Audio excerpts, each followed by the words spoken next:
और असम के विकास को भी गति दे रहे हैं। साथियों, जब हम असम की कला, संस्कृति और पहचान का सम्मान करते हैं तो कुछ लोग ऐसे भी हैं जिन्हें तकलीफ हो जाती है।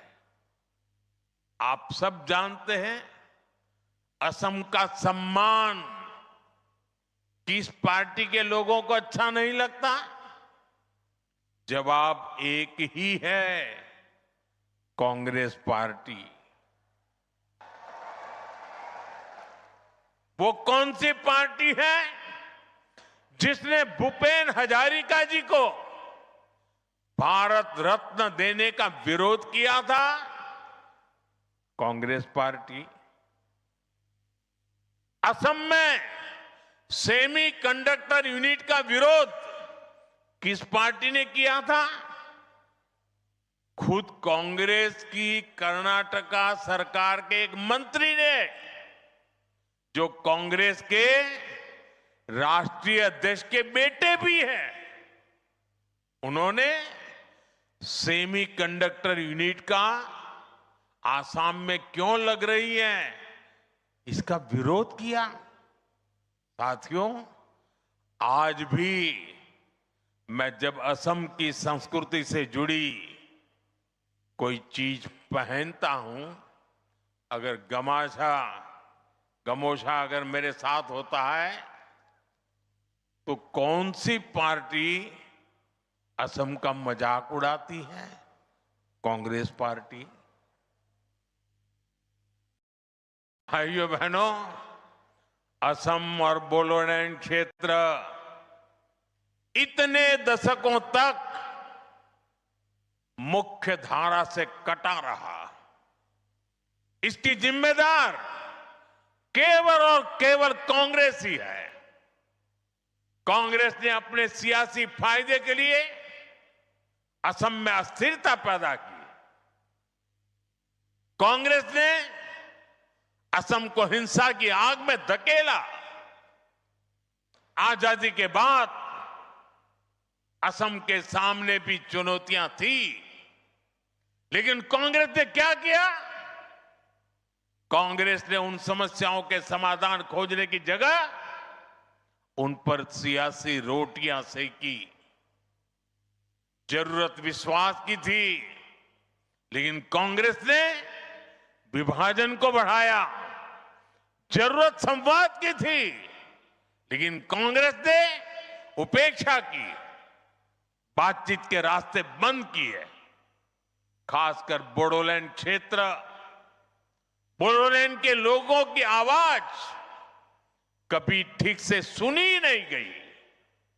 जब जरूरत अपने लोगों के जख्म भरने की थी, जब जरूरत असम के लोगों की सेवा करने की थी, कांग्रेस तब घुसपैठियों के लिए असम के दरवाजे खोलकर उनकी आवाभगत में लगी रही।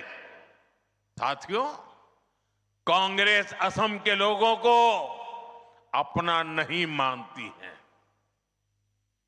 कांग्रेस के लोगों को विदेशी घुसपैठिए ज्यादा पसंद है, क्योंकि वो यहां आकर कांग्रेस का कट्टर वोट बैंक बन जाते हैं। इसलिए कांग्रेस के राज में विदेशी घुसपैठिए आते रहे, असम की लाखों बीघा जमीन पर कब्जा करते रहे और कांग्रेस सरकार उनकी मदद करती रही। मुझे खुशी है कि आज हेमंता जी की सरकार असम के लोगों के हक की लाखों बीघा जमीन को घुसपैठियों से मुक्त करवा रही है। साथियों, कांग्रेस ने हमेशा असम और पूरे पूर्वोत्तर को उपेक्षा की नजर से देखा है।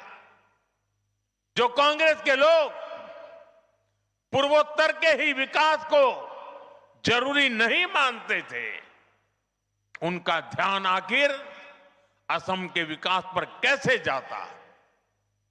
बोडो क्षेत्र की आशाओं अपेक्षाओं के बारे में उनको सोचने की फुर्सत कहां होती। इसलिए कांग्रेस सरकारों ने जानबूझकर इस क्षेत्र को मुसीबतों में धकेला। भाइयों बहनों, कांग्रेस के उन पापों को साफ करने का काम भी हमारी डबल इंजन सरकार कर रही है। आज यहां जिस रफ्तार से विकास हो रहा है वो आपके सामने है। आप देखिए, हमने Bodo Kachari welfare autonomous council का गठन किया। बोडोलैंड क्षेत्र में बेहतर विकास के लिए 1500 करोड़ रुपए का विशेष विकास पैकेज दिया गया। कोकराझार में मेडिकल कॉलेज और अस्पताल की शुरुआत हुई। तमुलपुर में भी मेडिकल कॉलेज के निर्माण को गति मिली। नर्सिंग कॉलेज और पैरामेडिकल संस्थानों के जरिए युवाओं के लिए नए अवसर बनाए। गोवर्धना, पार्वत जोरा और होरीसिंगा जैसे क्षेत्रों में पॉलिटेक्निक और ट्रेनिंग संस्थान भी बनाए गए।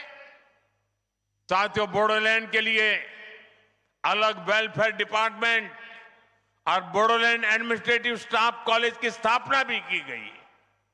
इससे बोडो समुदाय के कल्याण के लिए और बेहतर नीतियां बनाने में मदद मिल रही है। साथियों, भाजपा की सरकार ने दिलों की दूरियां मिटाई है, असम और दिल्ली की दूरी खत्म की है और बेहतर इंफ्रास्ट्रक्चर के जरिए असम में एक इलाके से दूसरे इलाके की दूरियां भी कम कर रही है। इन इलाकों में पहले पहुंचना मुश्किल होता था, आज वहां हाईवे बन रहे हैं, ऐसी सड़कें बनाई जा रही हैं जिससे क्षेत्र में नए अवसर खुले। कोकराझार को भूटान सीमा से जोड़ने वाली बिशपुरी सरालपारा सड़क परियोजना के लिए करोड़ों रुपए की व्यवस्था की गई है। कोकराझार से भूटान के गेलेफू तक प्रस्तावित रेल परियोजना भी एक और महत्वपूर्ण कदम है। हमने इसे विशेष रेलवे परियोजना घोषित किया है। हमने इसे एक्ट ईस्ट पॉलिसी का अहम हिस्सा बनाया है। इसके तैयार होने के बाद व्यापार और पर्यटन दोनों को बढ़ावा मिलेगा। साथियों, जब समाज अपनी जड़ों से जुड़ा रहता है, जब संवाद और भरोसा मजबूत होता है और जब समान अवसर हर वर्ग तक पहुंचते हैं, तब सकारात्मक बदलाव दिखाई देते हैं। असम और बोडोलैंड की यात्रा उसी दिशा में आगे बढ़ रही है। असम का आत्मविश्वास, असम का सामर्थ्य और असम की प्रगति से भारत की ग्रोथ स्टोरी को नई शक्ति मिल रही है। आज असम तेजी से आगे बढ़ने वाले राज्यों में अपनी पहचान बना रहा है। असम की अर्थव्यवस्था गति पकड़ रही है। इस विकास में, इस बदलाव में बोडोलैंड, यहां के लोग अहम भूमिका निभा रहे हैं। मैं एक बार फिर आज के आयोजन के लिए आप सभी को बहुत बहुत शुभकामनाएं देता हूं। बहुत बहुत धन्यवाद।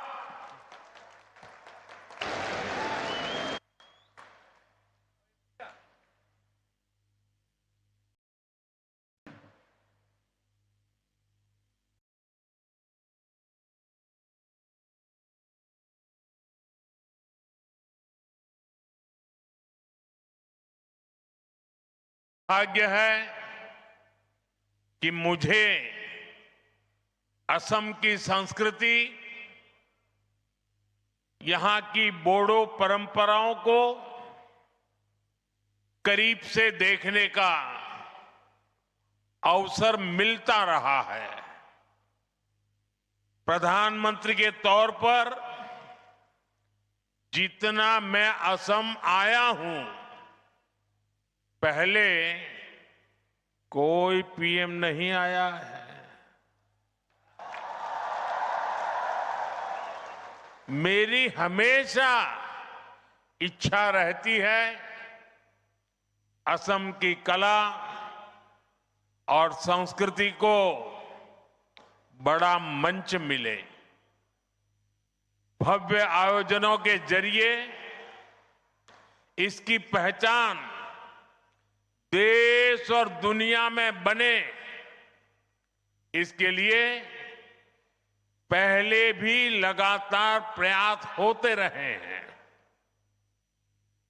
बड़े स्तर पर बिहू से जुड़े आयोजन हो, झुमोर बिनोंदिनी की अभिव्यक्ति हो, दिल्ली में 1.25 साल पहले